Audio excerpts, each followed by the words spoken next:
All Souls Day. Welcome to Plato's Cave on WZZR. Coming to you from Australia for Revolution Radio on revolution.radio. Tim to ideas that are fresh, pasteurized. No, they're not. They're full of bacteria and very flavorful. Also, conversations in the chat if you have the time or the inclination. Who do we have there? Sorry, Sunflower. Hello, Mace139. Futurist. Narara, of course. Lavender Streams. Lavender Streams. It's very evocative, Lavender Streams, especially the font. Gear Jammer. Blasphemous Buddha. That's as far as I'm going to scroll here. The station is not beholden to anyone, which means it needs your support, both morally and financially. That's right. We are asking for your kind donations. Any kind of currency, including crypto, is fine. However, if you cannot donate, that's okay, because that happens, and it's getting worse, I can tell you that. Maybe you can tell someone about the station. Tell them how wonderful it is, how diverse, and maybe even irksome. Maybe there are things you hate about the station. It's good to hate. You need to get a good hate on. Some people call hate and anger the most inexhaustible natural resources and sources of energy we can ever find. I don't know if that's true. Anyway, but maybe one of the good people that you tell about the station can donate. That would be great. Today is, in fact, the 31st of October. All Hallows Eve, Halloween, that's right, 2023. I think this is the first time that the show, or any of our shows, has fallen on Halloween. Exactly. Now, you can catch the cave on the air, onto the smart devices, or on the line. Grab an app to listen anywhere, even the Space Station International, or listen at home on a Grace tabletop digital radio in the comfort of your lounge. Archives are free, which means you can go in there and listen to them as much as you like. That's right, free-licious. Before we start broadcasting at you in anger, which we will, because it's that kind of day, we would like to acknowledge the traditional custodians of the land from which we broadcast. And for Dave, it's the Dark John. Thank you, sir. And for myself, of course, it's the rock people. I'd like to pay our respects to elders, past, present, and future. Thank you very much. My friend, how are you? I dialed in 1 hour early. Still here? No, I'm here. Are you there? I was by myself. But the gentleman that's on before us was still on, and when I heard his voice, I thought, oh, that's not so good. Let's dial out. So I did. Oh. Daylight saving. Yeah. Really? So the curtains don't fade. Sure. That's right. That'll do it. How are you traveling? No, I'm okay. Halloween was fun. Kids had fun.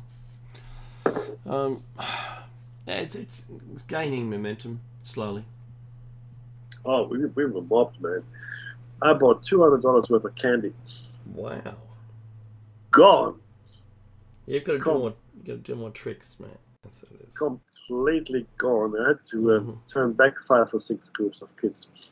Wow. I did carve 5 pumpkins, though. That's pretty good. Did you pour hot oil from the edge of the castle? No? Not today. Well, the castle seems elusive today, sir. Yes. Roger, it is. Hey, maybe next noonday we shall sup on suckling pig in the castle grounds. You know, if so, it should happen. I laugh, Mickey, because I walked the streets with my captured. What do they call it? Leprechauns. In a cage, I walked the streets. Yeah, he feeds the leprechaun. No, he doesn't. Oh, he feeds the leprechaun. No, he doesn't. It rubs its lotion on its skin. That's what happens. It gets the hose again. He's in a little cage, and he's not a leprechaun, but that's what I was saying he was. And everyone was, what? No. And that forced them to look at him. and he's got hands holding the bars, and he would pull them apart and stick his head out of this cage, and then demand money, and if you haven't got any money, I want candy. Give me candy. And there was probably about a minute and a half of repetitive noises comes from it. I love it. A really long loop. And I love it. yeah, it was great. It was great because no one's going to walk up my driveway. Just trust me on that. It's a great filter. That's the truth. Only the intrepid will walk up. I've walked up with that. I saw some Sherpas on their own. They were bringing up the mountain goats. On their own. They'd lost the party they were working for, and Yeah. they didn't even make it to the base camp. So No Hillary for you. But I tell you, his Dave's driveway is the stuff of legend. Lucky, I say, that this is not Europe, Germany in particular, because if it were, your driveway, I reckon it'd be a death trap. Would it be? If it froze over. imagine if it had black ice on it. Oh, forget about it. You'd be done. That's right. Where's Dave? We don't know. We haven't seen him in weeks. There'd be a ski jump over the people's houses in front of me. That's right. I remember the first time I came to your house. Good, that can't be it. Oh no, it is. That's it, all right. And it's a challenge to drive your car. That's the thing. My mate who came to have a look with his wife, then went on to go to a nice beachside suburb, not far from me, have lunch, got it back in their car, and when they did, there was a leech crawling across the top of the dashboard, which it could only have come from them when they hopped back in the car, and then they never turn up ever again. That's it. I got chickens, so there's no more leeches, but Well, that's something. Then they turned into attack chickens because my mate turned up and they just rushed him in his car, and he got back in the car and closed the door and he wouldn't get out. Your chicken's after me, Dave. Well, what do you mean, roast and stew and bake? What do they? No, they're harmless. Yeah. See, they do it to you. They would do it to you. If you fell down, I swear, if you fell down in their coop, there would just be bones the next day. Oh, yeah. Golds. These are good Halloween stories. That's what they are. But it is true. It is. This driveway is enormously steep and long, and I could have put the bin out tonight. Oh, it's my 55th birthday next year, Dave. 55, so I'm really old. But that's a really special birthday. It's 5/11s, and all that. I just saw the perfect gift. It's a Leckerwohlen 1991. It's a 31-year-old Sherry Cask of distinction whiskey. And it comes. What accessories does it have? It comes at the laughable price, the bargain, I should say, of 4,200 pounds. Pounds. Whoa. Pounds. What? Is that 2.5 times more expensive than that? My first car didn't cost that much. But what? Actually, it didn't. My first car didn't cost that much. I mean, this is the thing. If you want to spend money, you can. Now, if you place an order before midnight of the 12th of November, you could win a Karaizawa Ruby Geisha valued at 28,000 pounds. In that light, it really is a bargain, right? Wow. So if you buy the $4,200 whiskey, it's just a normal bottle, by the way. 700 ml, I think. 700 ml. You go into the draw for a $28,000 bottle of whiskey. How many liters is the first one? The first one is 700 ml. Oh, really? No, it's like eau de toilette. I'll tell you. It's not a Nebuchadnezzar. No. It's a small bottle. Oh, that's gold. Did you like my eau de toilette joke? It just popped up on my feed, and I just had to look at it. Wow. I go, okay. No, look, hey, to be serious, I mean, first of all, Halloween and festivities and such. Mm, I love Halloween, I really do. me too. It's a fun thing. It's of course in the States it's nuts. They go crazy for Halloween over there. And the kids here, they come over trick or treating. They're dressed up in their costumes. I applaud the effort. There was a group of older kids. They were older kids, teenagers. They didn't dress up. They just wore black T-shirts, all of them. And And they had balaclavas and guns. Give me all Yeah, your candy. no, I like your costume. What costume? costumes. But yeah, so I just say if you don't wear a costume, I don't want to give you any candy. That's all I'm saying. Yeah.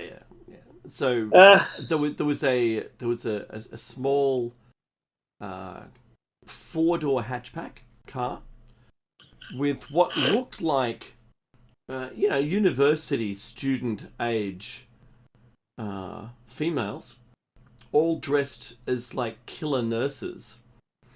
Nice. Right? And they, were soaked in blood, blood splats and all different variations of blood on them. And they were driving a car between buildings, between houses, participating houses. And it was funny because it was like a heist, right? You see the car drive and then come to an abrupt halt. They all exit the vehicle and go straight to the front door, get their loot, their candy, and then get back in the car and go to the next one and stop. It's like a candy drive-by. Yeah, that's right. It's like a gangland candying. We had, I think, something similar happened in our neighborhood where I think the fathers or mothers, they were scouting the streets and advance. And mapping a route. Okay, that's okay. Okay, yeah, candy, 6:00. What? No, turn east. They're radioing ahead to their forward air controller. Right? They do. Yeah, but no, it is a lovely thing, and it is of course a holiday that predates Christianity significantly. Like most of the 4 high feast days of the Wiccans, the Wiccans are not devil worshippers, and it's also wrong to call them witches per se because it again conjures the wrong image in the mind. Mm-hmm. In paganism again, it has a negative connotation. These are simply the older religions, the religions that were pre-Abrahamic, pre-Christian, pre-Muslim, pre-Judaism, etc., etc. There are lots of them. There still are. There still are lots of them. We just happen to one size fits all. One God. It's so much easier to sacrifice to one God. How much easier is it to sacrifice just to the one God, Dave? Isn't that cheaper? Sure, but he's a busy guy because he's got so much to do. That's what initially the people didn't get, right? Because there was a whole pantheon of gods in almost every culture. Mm-hmm. And every god or half-god or demon or whatever it might have been had a purpose. They all had a job to do, right? Or several jobs, depending on how powerful they were. But nobody did it all. Nobody had to do it all. Even the Titans, the fathers of the gods, even they didn't have to do it all. But here comes along, the monotheistic religions. No, our guy, he can do it all. And it's a guy, make no mistake, it's a guy. I can do it all. I reckon he's mansplaining everywhere. It's like, I don't know, let me tell you how to do this. It sounds like Eric Cartman with his magic skills. You can only have one Cartman. No, I've got one that is, I have everything. That's gold. But look, hey, Dave, there are 2 things though. I wanted you. Oh yeah, please. One, we have been talking about climate change and things like that. Simply because we're in Australia, we're feeling it. I can tell you. I don't care if you don't believe in it; it believes in you. Okay. And now, and that's something Dave and I want your input here, have been saying for some time now. We have been saying that all these models that exist, like the certain temperatures will be reached at a certain time. Mm-hmm. We've got another 100 years before it gets bad, blah, blah, blah. There's, and continuously, we learn that the scientists' model aren't very good because there's data missing or the computing power isn't there, whatever. So they're constantly updated. Now, this is a big update. Researchers say that the 1.5 degree Celsius limit that everybody's talking about, that is the threshold. If we get to 1.5 of overall warming, then that's really bad. Now, they've been talking about that happening in the mid-2030s. Now it looks like, oh, well, it's probably going to happen 2029. Yeah, all of a it's sudden, happening. It is happening, exactly. So what do you reckon, Mike? What do you think is going on there? Yeah, look, so the global average temperature will have more likely a very rapid swing because the places that are the coldest are having some of the most warmth, as a differential between what we thought was steady state.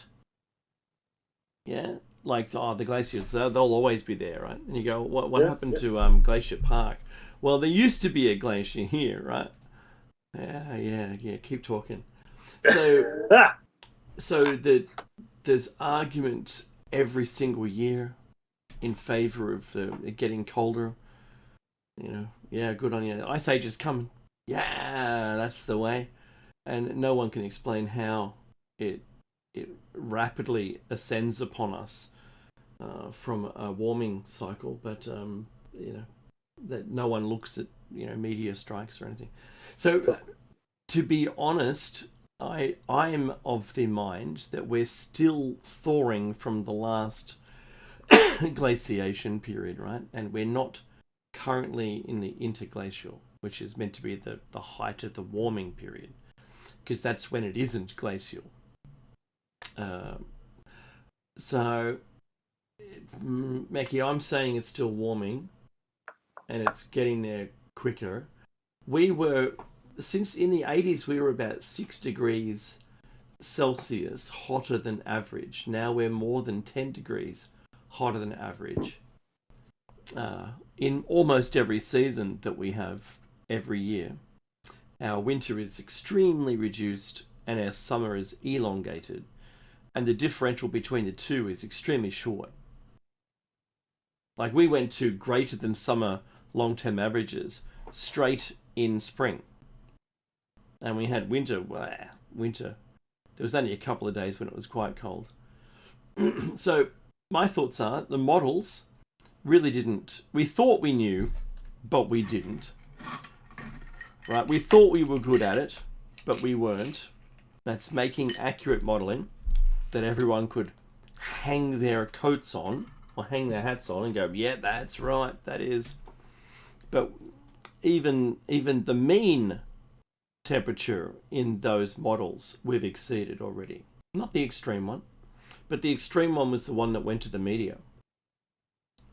So we are tracking quite well if you're looking at it from the percentage, like the view that we are that the model suggests. We're tracking quite well. No complaint from me. Because we're still warming. We are. Right. That's the problem. And Mackie and I have done this over and over again. And we say one thing about it. Separate the cause from the effect. Then you can look at it objectively. Once you try to link the cause directly to it, then you get in all sorts of mess and have to push EVs on people for some reason. So the ice cores show how much methane was in the atmosphere. And right near the end of the melt, there were incredibly large methane percentages in the atmosphere, which accelerated even further. It's like someone pushing their foot to the floor in a car with an accelerator pedal. So what we're looking at the moment, we're looking at an increase, but we all recognise that the permafrost has locked in it gases that are ready to be released. And now we realise just how close we are to what's actually happening and what we've seen in the past. In the last 800,000 years, there's been about 8 of these cycles. Right? Now, the cycle, we still can't explain why we get to... Sorry, I should say, not we. Science have a hard time trying to equate a reason for us going into another glaciation. Geologists, however, say we have this really repetitive cycle of being hit by some kind of, interstellar object. Yeah. And they don't talk to the climate scientists to go, for some reason we keep glaciating. I can't work it out. This is the story of a man who goes to the doctor. Doctor, I get this sharp pain in my right eye. Mm. Well, I go to the doctor. Okay, that's interesting. Well, when do you notice it? Well, it's usually in the morning, and then sometimes in the afternoon. Okay, this is the doctor. Okay. And what do you do? Oh, it could be during breakfast, and sometimes during supper. And what happens normally when you have this pain? Oh, I'm drinking my coffee. Really? Yeah. Do you take sugar and milk in your coffee? And the guy goes, yeah. How did you know? Remove the spoon. Remove the spoon. Nobody puts one and one together anymore, right? That's the thing. That's funny. Nobody talks. I'm giving you credit for that one. That's funny. Thanks, man. I appreciate that. But the point is, this is very old joke, very, very old. But the point is, people talk about symptoms, as you said, right? And then they try to assign causes or reasons for it, right? Oh, we have glaciation. Why? I don't know. Well, we have these extraterrestrial impacts. Every now and again. See, well, lucky those two are not related. There's no correlation here at all. Because wow, that'd be bad, right? That'd be a problem. Yeah. So look, you're 100% correct. And the problem, and this is a big problem that we're all facing in today's world. Even 50 years ago, people could be polymaths, which means you could be someone that has good knowledge across a very vast field of study. You could be that person. And in fact, during the Renaissance, like being a Renaissance man or Renaissance woman, right? That's what they refer to. I mean, you're just across it all because there wasn't that much knowledge, not in comparison, right? So you could be across it.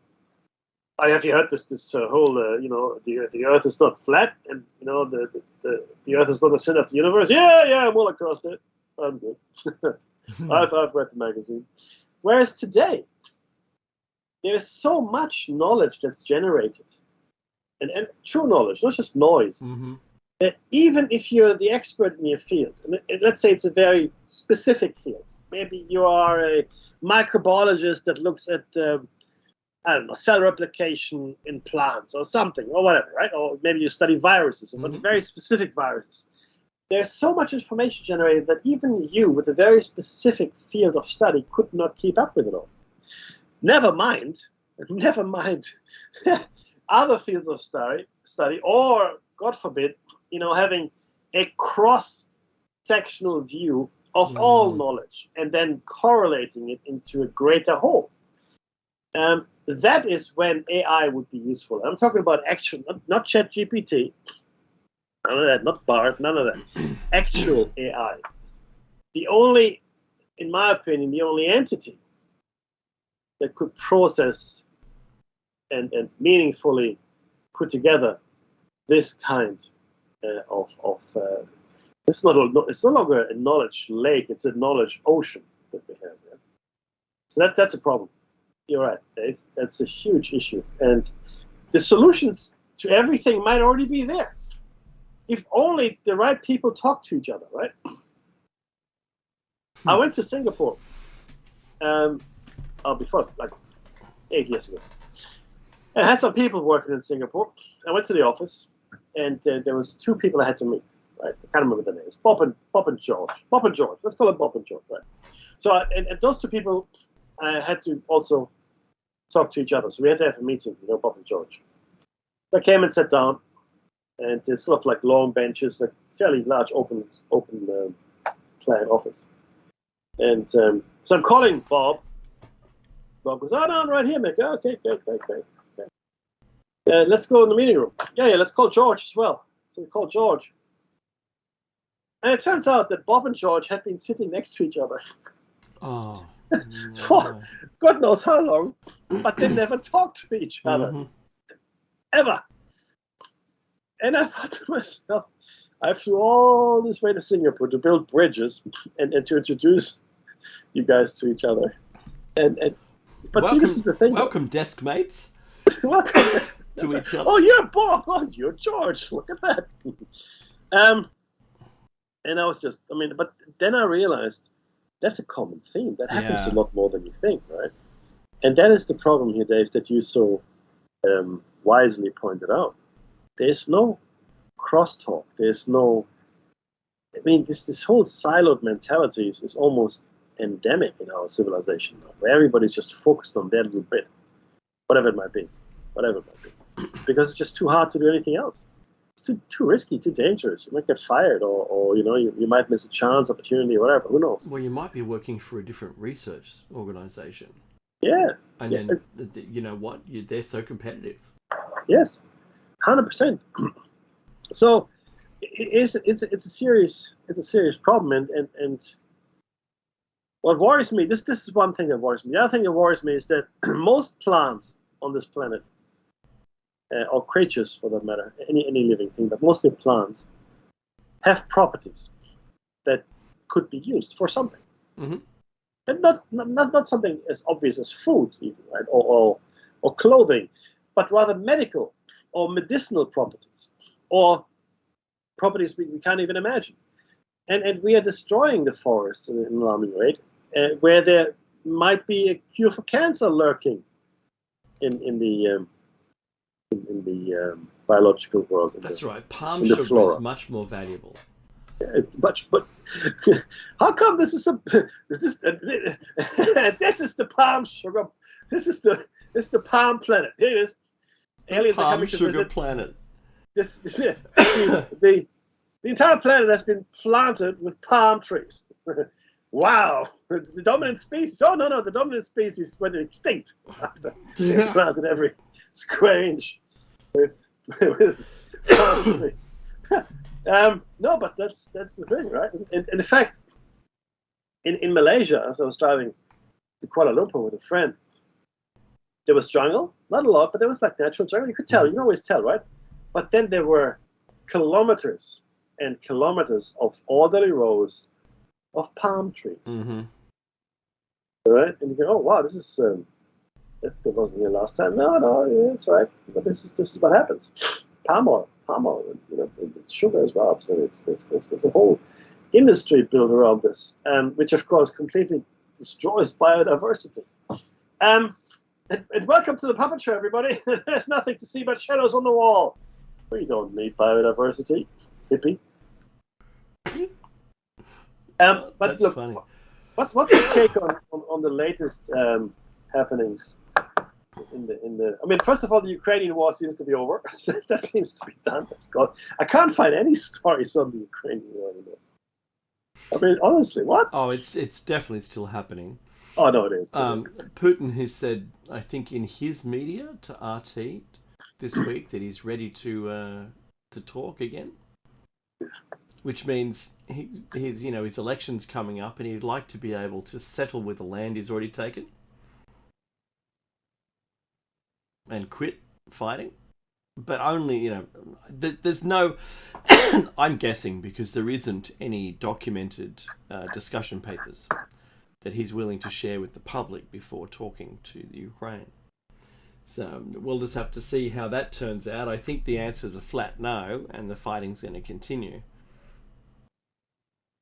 So that's what I think is what's happening there. And Gaza's crazy. There's so much going on there. I had a talk with a friend of mine, and he, like I said on our other show, Mackie, that he's kind of in shock because suddenly he took notice of the news. Yeah. And he said, I was talking to someone else and they didn't care. And I go, yeah, welcome to our world. We stopped talking to people about it. We might meet lots of people in our daily lives. We don't tell a single one of them. Not even, in a pre-meeting quick hello chat, right? Because that's what we kind of do in Australia. When you're all hooking up in the meeting, waiting for people to arrive, you might add some social commentary or some social hellos, just being cordial, to greet those initial people who arrive. And sometimes it's, talk about the sport, if there was a rugby game or a cricket game or something that was on, and how was it, blah blah blah, did you watch the game last night? Which I'm completely foreign to, and it doesn't make a lick of sense whatever they're talking about, and I'll just be quiet. But if there was motor racing, I'll cross that. But for the most part, we don't talk about international affairs that are negative. Oh, how's that Ukraine war? Yeah, wow. No, we don't do that. So, how's the stock prices? No one talks about it. Crypto, no one talks about it. No one talks about those things. No one talks about earthquakes or, tornadoes or hurricanes, whether that's a hurricane, a typhoon, or a cyclone. No one talks about them. No one cares. Because those things don't affect them directly. Bingo. It's the workshop's home triangle. It is. It is. And we are being pushed even harder into that, where in fact there won't be much travel in that triangle once you move to these purpose-built, high-density cities, right? Because the ideal is track your personal carbon use. Yeah. Now, I saw it happening years ago in Sydney. There's a train station in St. Leonard's, sort of on the northern side of Sydney. Mm-hmm. And on top of St. Leonard's train station, they built a fairly tall high-rise apartment. I had a friend that lived in there. Sorry. Yeah, same. And the courtyard is a fairly large courtyard. It's a big complex. Has a number of shops, supermarkets, fruit shops, eateries, etc. Mm-hmm. And now this is one step removed from the ideal, because you don't really ever have to go anywhere but your building, and then downstairs to shop and eat and whatever, and then there's even a gym and all that, and then you could just take a train to work. Mm-hmm. That's pretty good. But the ideal scenario is that your work is also there. Yeah. In fact, ideally the same building, depending. With the pandemic, I guess everybody did work from home, so that's true. But they want to, and this is now, we actually firmly, Dave, in Plato's cave territory. Yeah, that's right. Literally, no longer figuratively or metaphysically, but literally, where you are literally in a specific place, and you may never leave there. You wouldn't have to, really. You wouldn't have to leave, because your life, right, could, maybe except for the weekends or holidays, could just happen within a couple of 100 square meters, right? Up and down, elevator, and you go eat, then you go get a coffee, go to work, go to that floor for work, and go back up to your apartment. High density living at its best. Because if you do that, then you're creating people that are reluctant to venture out. And once you start living in a box, you will think in a box. Your whole life is a box, or cave is a box. And those people are really easily controlled. What do you mean I have to leave my building? What? I want to leave my building. What are you talking about? Crazy person. You're always used to your confinement. Yeah. As long as you're happy in that confinement, and you'll be used to it, and anything outside of that will be scary. Yeah. Now, you could argue, but I could, if I wanted to, I could go out. I could do it. It's like a prison. Because if you never leave the complex, again, you don't have to, right? But you could. It becomes a prison. It's the panopticon. And you behave because people might be watching their cameras everywhere, etc., etc. So we are building one panopticon after the other for ourselves. And we're calling it high-density living, and we're saying, hurrah, what a great way to live. Hurrah, hurrah, hurrah. Let's all move. I wanted to be honest and call the next building like that the panopticon. That's what I want. Wow. I would love that. Come on. I've got to develop a friend, Becky, that maybe we can do something like that. Let's and then let's see who moves in there. That's just because they call these buildings things. Like one building is called the abode, or Yes, that's right. Yep. Right? They have these names. Let's call it the panopticon. Let's see, but that'd be cool. But no, seriously, it's a big problem. Now, which of course makes it also easy to control people. If there's a war, all you have to do is destroy the high density buildings, and that's it. The population is done. Okay, so like the Saudi Arabia attempt at building the wall, or the line. I think it's called the line. I mean, I actually know people, because I got friends in Saudi Arabia, that are involved with this, and this is what they tell me. They tell me this is a free fall. People are flying in, consultants, everywhere, because there's a buck to be made, right? They're all flying. Not a one. And these are people that have been across all kinds of industries, right? Not just IT, but like construction. And the guy's what's he doing now? I think he's a consultant. Or anyway, it doesn't matter. Point is, none of them believe that this will ever be completed. Nobody thinks this is going to be ever built. Right? Doesn't matter, obviously, because it'll take decades to build anyway. And flies to the poop, Mackie. That's right. And if you can work there for 10, 15, even 20 years, which none of them do. You could retire after that. You retire. Because you pay no taxes. You get paid a bucket load of money. You can't really spend it on it. Or you can spend it on stuff, but you should. And then you fly home. You work there. I mean, most people work there for 5, 10 years at the most. That's enough if I go to retire. So that's the truth of the matter. And if I were a younger man, I would try a lot harder to work in an environment like that. But this kind of high density building, in my opinion, is criminal. And again, if you can concentrate populations like this, you can do what the parasites have been wanting to do for a very long time. They want to turn. Go on. Active listening. Oh, sorry. They want to turn the Earth, our planet, into a park.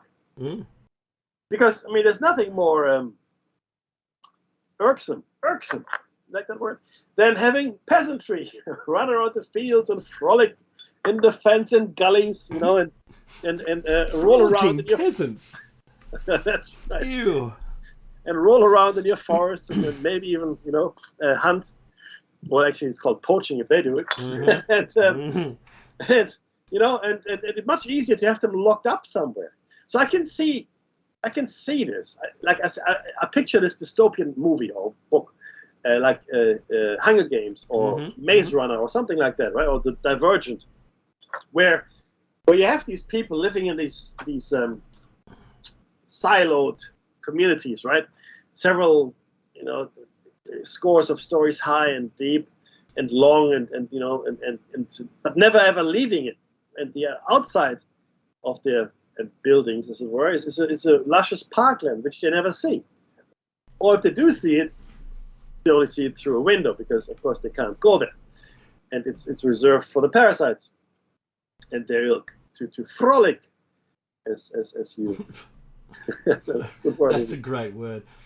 Mackie, can you imagine if that each one of these lines, right, like this long building, which is 160 kilometers long, 100 miles long, if you couldn't see any other building from its building, if they were so sparsely spaced across the planet that they couldn't see each other, then and if they were all identical, if this one works and they decide to proceed and build more of them, and then the whole of the human race is locked up into these things, you could effectively free the planet of all the humans, right? Because they're locked away. They're not free to amble about at their own pace. Okay, so in the idea I just had, if you were having a video conference with people within your line, how could you tell it was your line and not another one? And they could be, in effect, in the belief that they were the only ones left. Yes. That it was dangerous outside. And if you couldn't see anyone outside, you wouldn't go outside. And now you've got the plot of Silo. That's exactly right. Is that it? That's the plot. Hey, hey. Hey. I did pretty good with that one. I remember the Tom Cruise movie where he was asked to clean up his area. Are we an effective team? Do you remember that one? Oh, Oblivion. Yes. Yes, absolutely. Yeah, yes. Terrifying, in fact, Yeah. right? Absolutely. So I kind of merged that with the line and got Yeah, that. yeah. So And okay. look, that's a good leap. I like it. Mm. I like it. But I think you like Silo. Do watch it. That's exactly. In fact, you don't find out in the first season, but I read the books. So Yeah, in the okay. book, it's exactly like the books. But I think you'll enjoy it. It's on my list You're now. right. You're right, Dave. It's insidious. And Isn't it? talking. Wait. So isn't it frightening that we are at this end of the spectrum? Yes. Yes. Instead of country life and doing whatever you want, now we're in the world of control. Oh yeah. Absolutely. And it was always going down this way. Because that's the one thing that the kings, the queens, the emperors, whoever, right? Doesn't really matter. That's one thing the parasites always needed to control. Because like we discussed this, if you're a king, I'm going to take a king as an example. It could be any ruling person, doesn't matter. What is your rationale? What is your justification for having all that power? What qualifies you? Let's say, okay, you're now King Dave the First of the line of Dungar. Okay, that's it. The first of his name. That's you. You're it. You've just been anointed king. Now anointed, right? Mm-hmm. That means there's holy oil that has been placed up on your forehead and your brow, right? Smeared about a bit, smells nice. And they've put a crown up on your head and said, "You're now King David of the Dungers, first of your name, forever shall you rule." Blah blah blah. What gives you the right to wield that power? And the answer, of course, is God. In the olden days, God gives you that power. Yes, of course. Or the gods, or demons, or a tart in the lake. Anything else. That's right. Swords. I'm sorry. I love it. But you have to have a justification. You have to have something, and the justification or the reasons for power became thinner and thinner as people became more and more aware and more educated, more and more critical of the world, right? Like the peasants in Monty Python. They having all this discussion. Well, I didn't vote for you. You don't elect a king. That's right, you don't. How did you become king then? Yeah. The lady with the lake. Yes, go. If people start questioning the system, right, which they are or did, then you have to have some other forms of control, whatever it might be: fear and uncertainty, money, debt, war, violence, death. All of those things are legitimate control. I think you mentioned death a couple of times there. That's all right. It's a favorite. But it is. It is. You go and kill people that are cumbersome or troublesome or just not the right kind of people. And all of a sudden, everybody's a lot more quiet. Yeah, that's the kind of fascist regime, Meki, where you always kill the the troublemakers to make an example of them. Well, but but you're right, and it doesn't last forever. So it's much more effective to find some other control mechanisms, which they now do. Mind control, MK Ultra, food or near food, social media algorithms, social media, infotainment, all the things we see today, and it'll get worse. But all the things that we see today, because we now have generations of people growing up with this control that they're not even aware of. So if you tell someone in the 50s and 60s, even, the 40s, whenever, 100 years ago, oh, all these people don't like you. Well, they can go, suck on an apple. I don't care. I don't care if they like me or not. What does it matter to me? Right? So being liked, it's nice to be liked, but ultimately it didn't change your life if you were, not well liked, or if people, if an opinion was there of you. And the opinion would be limited too, because you could just move and then nobody would know you. Right? Mm-hmm. These days, you are slave to your social media influences. Mm. You're a slave to the likes and the immediate gratification of having someone like your picture or comment on your picture or whatever it is. Maybe, some kind of epiphany you're sharing online, and people go, oh, what a wonderful person you are, etc., etc. All the reverse is true as well. You can be bullied into suicide. That's the truth. That's a true thing that I'm saying to you here, which is almost inconceivable, to me at least, being a generation that never grew up with the internet, like in the way that the kids have today. So all these control mechanisms, they're there now. And with these generations of people, they just don't know any better. Right? They're influenced. One of the best things you can be today, because my kids ask me, what should I do when I grow up? I want to be a writer, I want to do this. And I'm thinking about this. The best thing you can be in this day and age is a media influencer. Right? Be a social media personality, whatever that means. Mm-hmm. Like Mr. Beast. Gives money away essentially to people, which is a fantastic concept because everybody loves to watch that kind of stuff. It's a big problem. And at the same time,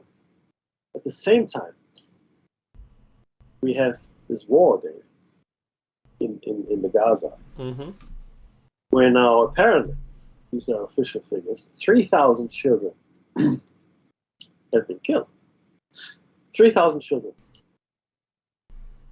Netanyahu doesn't want to deal with the next generation of Palestinians. Yeah. That's all I'm going to say about that.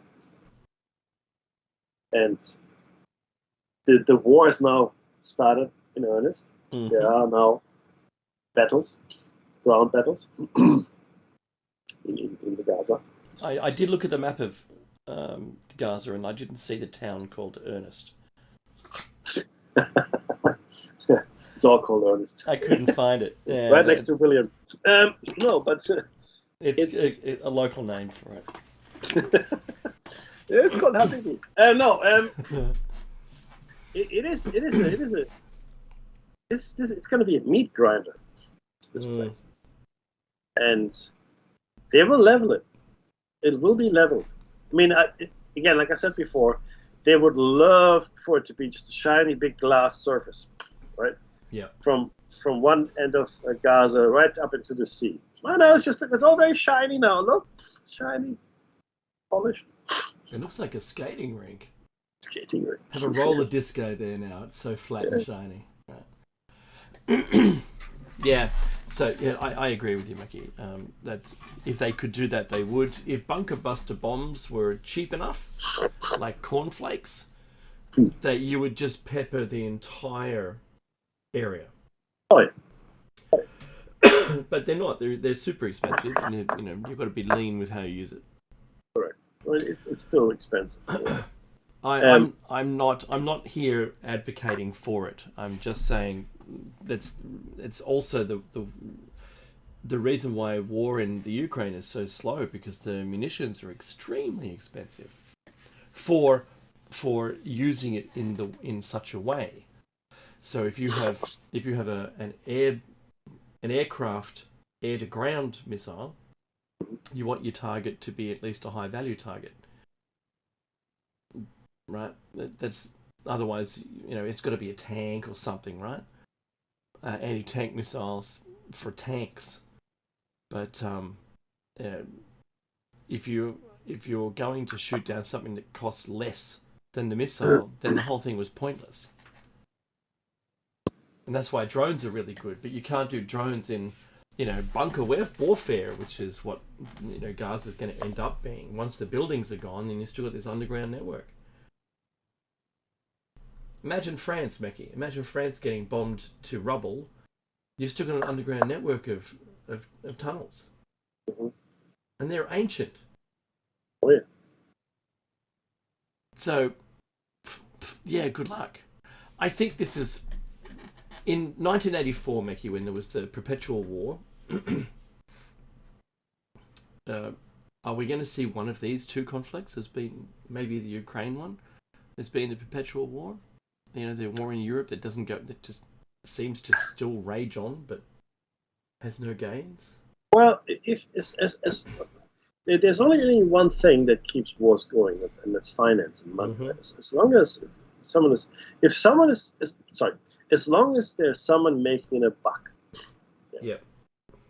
Then the answer is yes. Right. The tipping point is reached when the buck becomes bigger in the rebuilding than in the destroying. Right.